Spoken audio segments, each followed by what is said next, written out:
Hello, it is a windy Sunday here, and as I've got a bit of time, I thought I'd do a video on how to prepare for a study abroad. Also, if you didn't see last week's video on my trip to Horseshoe Bend, then I'll link that below. Okay, so I'm just going to launch straight into it. There's a couple of categories, so I've written a whole list of everything that I could think of. Things that I did to prepare about maybe 5 months before I got here. So study abroad for me in Leeds was advertised in October time, with a deadline I think being around November, October, I can't remember exactly, but I applied actually for Canada originally, so I didn't get accepted to NAU until January, and then it was only until about March, Easter, that things were kind of starting to kick in. So the initial process for applying for a year abroad for me was just sort of, why do you want to do a year abroad? Are your results good enough? So you had to have your second year end results, you had to get higher than a 2-1, so higher than an average of 60, and they kind of wanted to look at what you were on track for after your December grades. So there was that. You found out who your advisor was at Leeds, like your study abroad advisor, and you kind of talked to them. And then my advisor, he kind of said, just make sure you do like enough practical modules and enough credits. Like it was kind of a short talk, like there wasn't really any problems with that at all.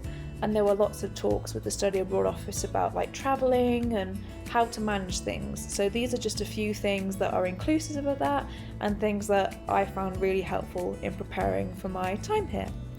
So first thing first is finances. Can you afford a year abroad? You can use student finance to fund for your year abroad.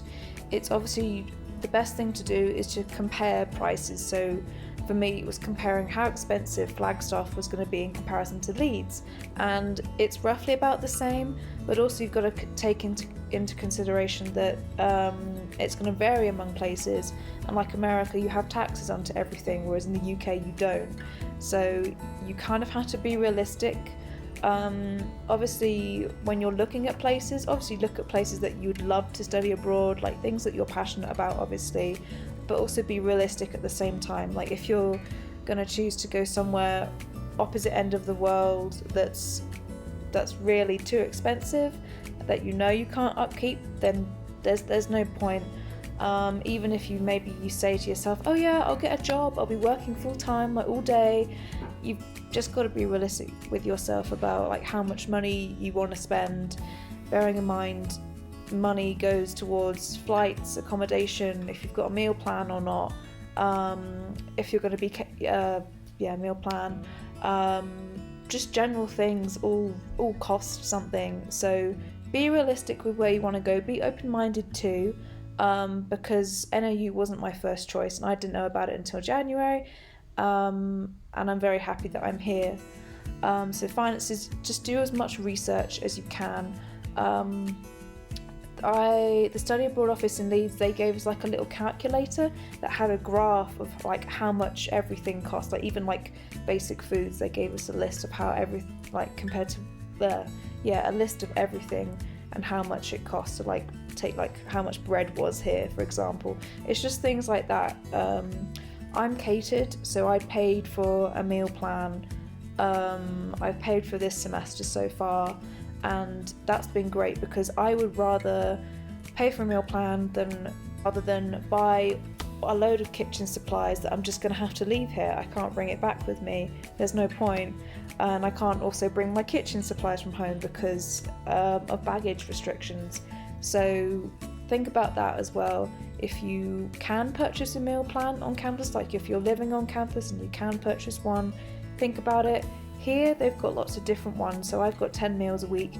You can get ones like 14 meals a week or 5 meals a week, and you have dining dollars as well that you can spend. So have a look at what your options are for if you want to go catered, or if you do want to go self-catered.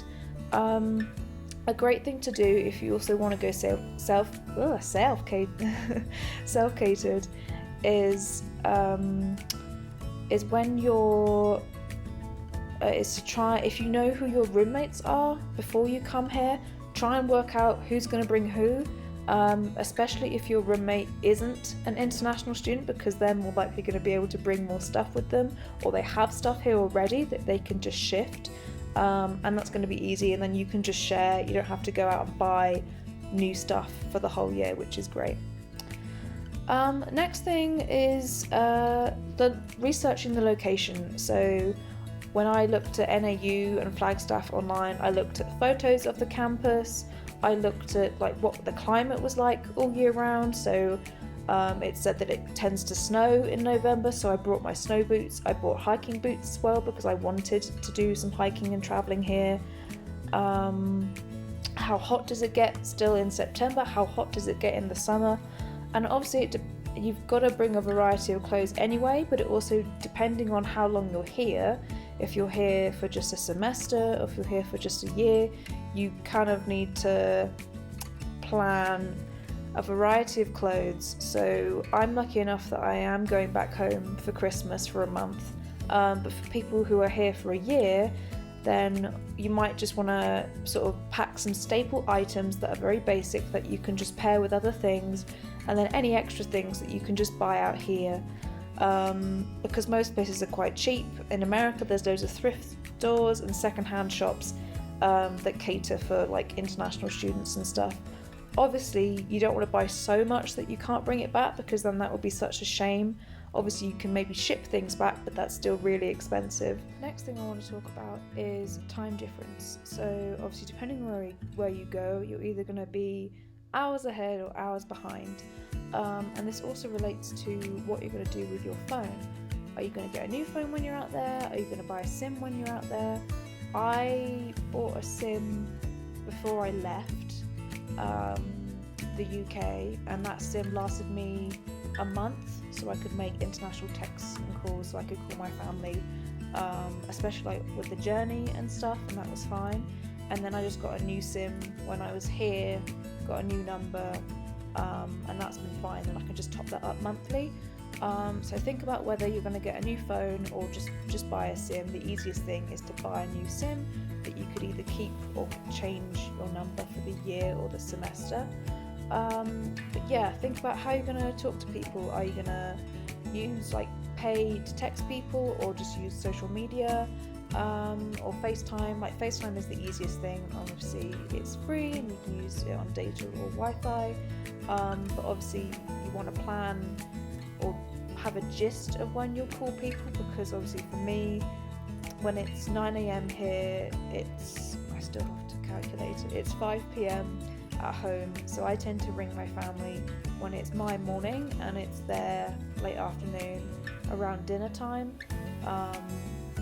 It's obviously bearing in mind and trying to be patient with if you do want to talk to someone, but you also know that they're going to be asleep, or if it's like 3 AM, yeah. And tell your friends about the time difference as well, because sometimes they may not know, or family may not know, and they might end up try ringing you in the middle of the night, and they'll be like, oh, I can't get hold of you, and I'm like, oh no, I'm sleeping. So yeah, it's getting used to the fact that you're going to be on different time zones, calling people at different times, and compromising. Like I said that in one of my other videos, is that you have to compromise. So if they're free and you're not free, it's just finding a time best for everyone, and you might just have to do calls different days. Like I've had it a few times where I've just had to ring people on different days because it's gotten too late for me to ring them or stuff like that. But time difference is okay, obviously depending on how far out you're going from your home country. Bringing valuables with you, obviously your phone is the main thing that you're going to be using every day. It's probably best, until you get to know your university better and your accommodation and your roommates better, that you don't bring stuff that's too expensive, things that you don't want to lose or risk of being stolen. I just have that as a safety precaution, because I'd much rather have valuables at home in the UK where I know that they're there, and not so many out here, because I would be gutted if I lose them here, And again, it's like money. It's a whole fuss if I have to go and buy something out again, or particularly if it's something sentimental, as well. Like, just be careful if you want to be careful with what you bring, is what I'm saying.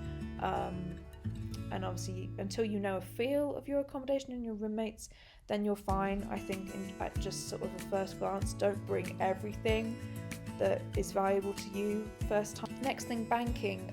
Check with your bank how your card is going to work when you're abroad. I had a bit of trouble with my Barclays card when coming here because it worked, and then for a good 2 weeks it didn't work. Because obviously when you go on holiday, like, it works fine and you might have to pay an extra fee to use it. But because I'd already been here a month and my phone, I'd been using it for on and off for a month, it was just gone. Not gone, but just like but just didn't work very well. So I had to ring up Barclays from home here on a different time zone, and that was very stressful. So think about whether you're going to continue using your debit card or credit card from home, or if you're going to come here and buy one. I also got an American credit card as well, because my parents said, oh, it's just worth having it for the future because you never know. And that wasn't too bad to set up. Like, getting it delivered to on-campus accommodation was a bit of a struggle, just because of the format of the address, but that was fine. Like, at least I've got two in case anything goes wrong. So yeah, decide whether you're gonna get a debit card when you're here or just use your own one. Flights. So we were told by the Study Abroad office to not book flights until you had your visa, and I did this. So I used the website Flight Scanner, which compares cheap flights across websites. It's like TripAdvisor, but for flights. And I came here in August, and I think I booked my flights in May, early or maybe June, at home. Always worth having a parent making sure that you do this, because I'd obviously never been on a plane by myself before. I'd never booked a flight by myself before, so it's worth having a parent with you when you're typing in all your details and everything, and factoring how you're going to get to the airport. Like, are your parents going to drive you? Are you going to take the train? Baggage details as well. How much luggage can you bring? So I was able to bring 2 massive suitcases and 1 hand luggage. Obviously, depending on your airline, it's going to vary. And I've got it, so I've brought 2 suitcases out here, and I can bring 1 back at Christmas, because I don't need to bring as much stuff back with me because it's just here, really. I'm just going to bring maybe a few things back with me. So just double check everything. And also, are you going to be insured if like health insurance as well when you're traveling? Ask your Study Abroad office if you can be insured with them, because LEEDS had a travel insurance policy that can be applied to Study Abroad students, and that was fine. But just double check in case you don't have to pay any, like, a separate travel insurance. And also make sure that you're covered if your flight is cancelled or delayed, so that you can be compensated and be on the next flight, and not stuck somewhere worrying, oh my god, like, can I go home? Can I go there? Like, just make sure that you've got a backup plan for the worst of the worst scenario, basically. I'm sure it won't happen, but it's always best to have a little plan just in case, because you just don't know. Visa. So for me, I had to go to the US Embassy in London, and I went in the Easter holidays in between university, and the whole process up to that took about a month, because you had to do this online form. I think you had to do 2 online forms with a series of questions. You had to send off documents. You had to send off, like, your transcript of your results I had to send them off to here and to LEEDS as well. They had to recheck everything. But the process itself isn't too bad, it's just long. So I remember it took me probably a good month for my visa to be done. And then you go to the appointment at your US Embassy, wherever you are. And for me, that only took about an hour and a half, because they just check your passport and the documents that you filled in and they post your visa back to you, and that was fine. So don't get too stressed out about having to do the visa, because it's okay, it's just a long process. Classes, so depending on your university, you may have to select your classes when you get there or before you get there. I had to do them before I got there, so I did mine again in Easter, in that holiday, actually just before that holiday break actually, because both of your universities will tell you different credits to take. So here they told me I had to take 12 to 15 credits per semester, and then at home they said, oh, you need to do 30 credits per semester. So just double check it's what your home university, that's what counts, because you don't want to do your year abroad and not do enough credits and then go home and have to make up for that, because that's going to be really annoying. So check on what your process is. Do you have to do classes before you get there or after you get there?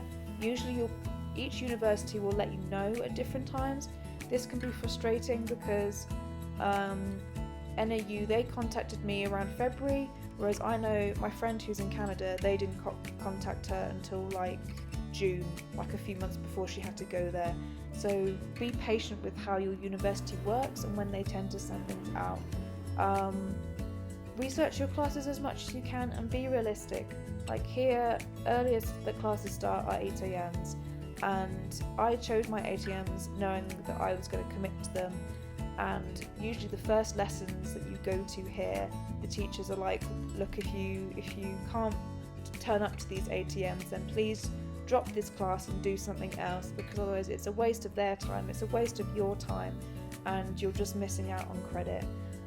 So if you can plan your schedule like I did, then be realistic, make sure you meet the credits as well.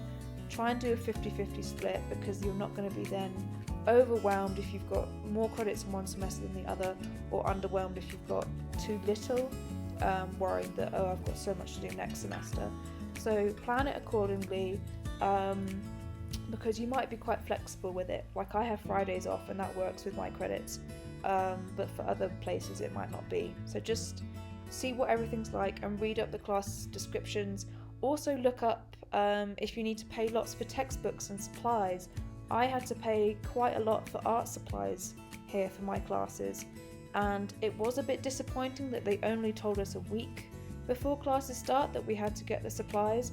Lots of supplies that I already had at home, and in some ways I wish they'd let you know earlier on in the process, because otherwise I would have brought things like pencils and rubbers from home, otherwise me having to go out to Michael's to get stuff. So if you can, if there is going to be a course fee, maybe figure out if you need to buy anything, or email the tutor in advance. I'm sure they'd be very happy to let you know early on. I think I wish I should have done that. Maybe I should have asked what are kind of the basic supplies, because for international students that's really annoying. If I've come all this way and I've got supplies at home from my course, I've now got to re-buy them again. Like, it's just a little bit annoying. So yeah, email in advance, maybe I'd recommend that. Check out your facility for your course. See, this kind of relates into your classes, but see how much, if you need to pay like an entry fee or class fee. See if you can rent things as well. So if you're maybe a photography student, see if you have the possibility to rent cameras and tripods rather than bringing them from home. Here I know they do this, and in the library they have facilities for things to rent as well. So have a check on that, because you can save on luggage space and weight by doing that. Accommodation. Research where you're going to live. Are you going to live on campus or off campus? For here, all freshman students and international students have to live on campus. I don't mind that. I like living on campus very much, because it's close to everything and close to my classes.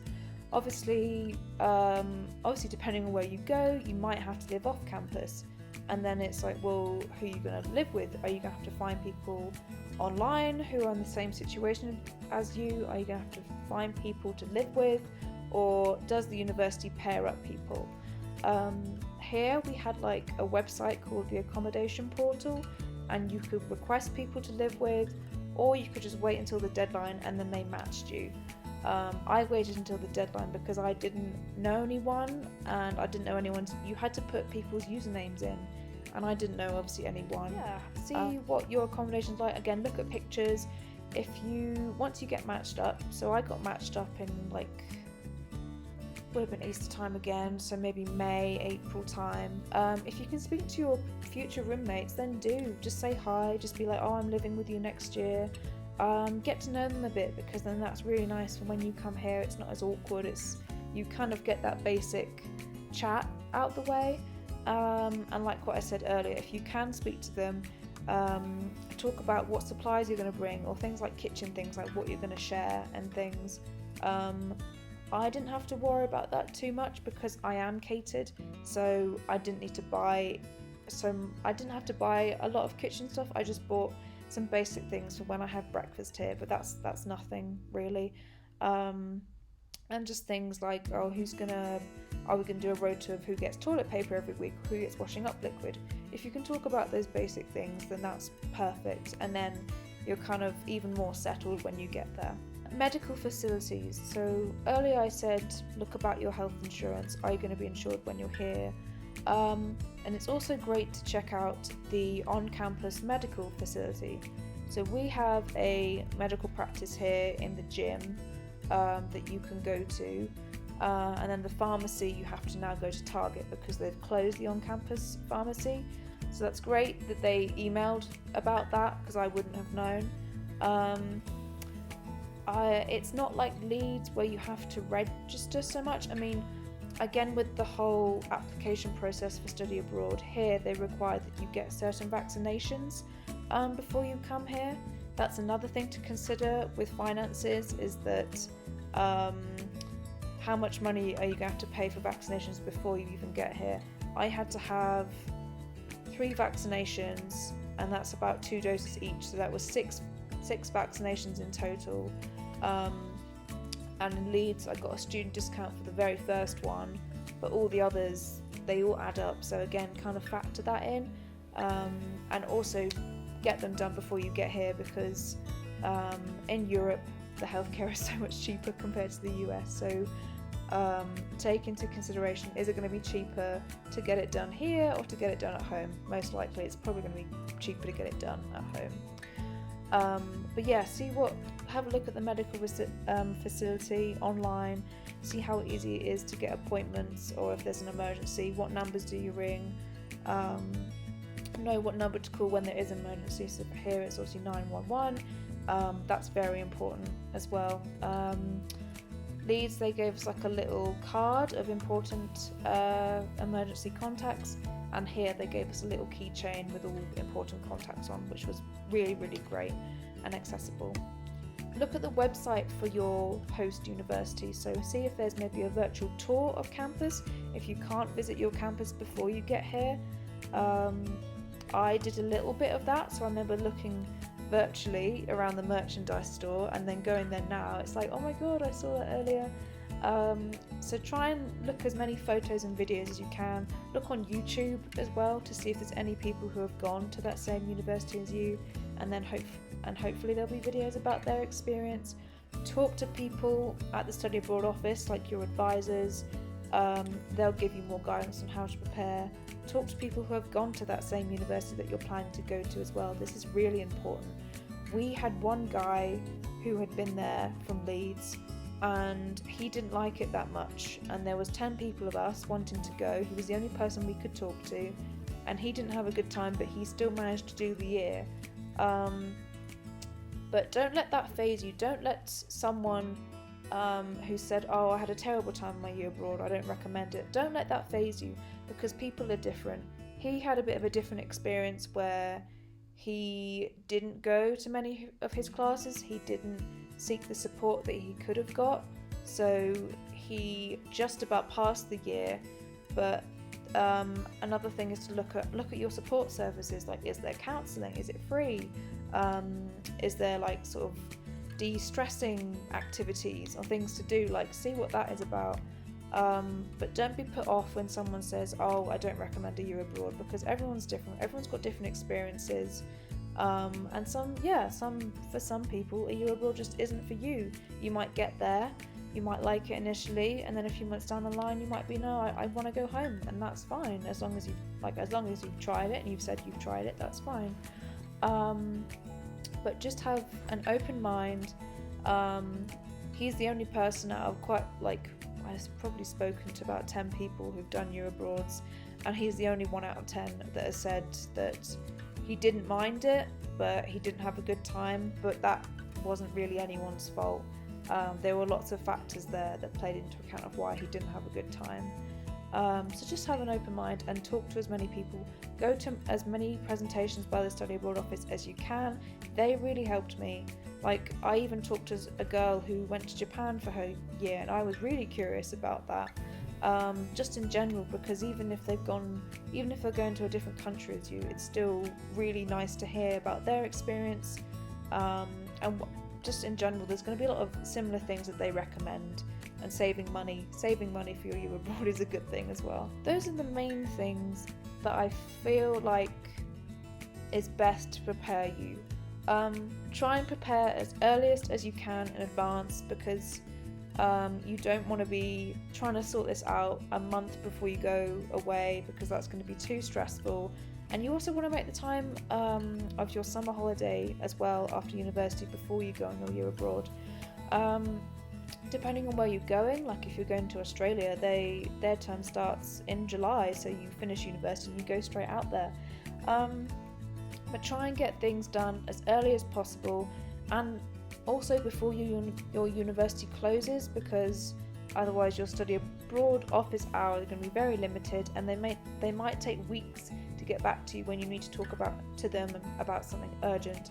Also save your study abroad's contact details in your phone, like their email and their phone that they have. If they have a live 24-hour messaging chat, great, and that means that you can speak to them anytime. But ask as many questions as you can. Get your parents to also look at things with you as well. They helped me a lot with just clarifying things as well, because there was lots of things like the health insurance and the baggage things with the flights as well that I just needed to go over. So I know what I was doing. But all in all, like, you're going to have a great time on your study abroad year, and even though this process for preparing it feels like such a ball ache and just so long, like, when I think about it, I probably spent a good 4 months on and off preparing for this, but it's got me where I've needed to be, and I feel comfortable. I'm not stressing. Everything has been set up accordingly, and it's only every now and then that I am maybe coming across something new, or I'm renewing something, or I'm topping up something, and I'm glad that I got things sorted out early. Also, look up if your university has an orientation week. That's really important if you're going to be an international student at that university, because you want that week to get to know where everything is. You want to try and make some friends, get to know where you want to eat, where the campus is in location to town, where you can buy things.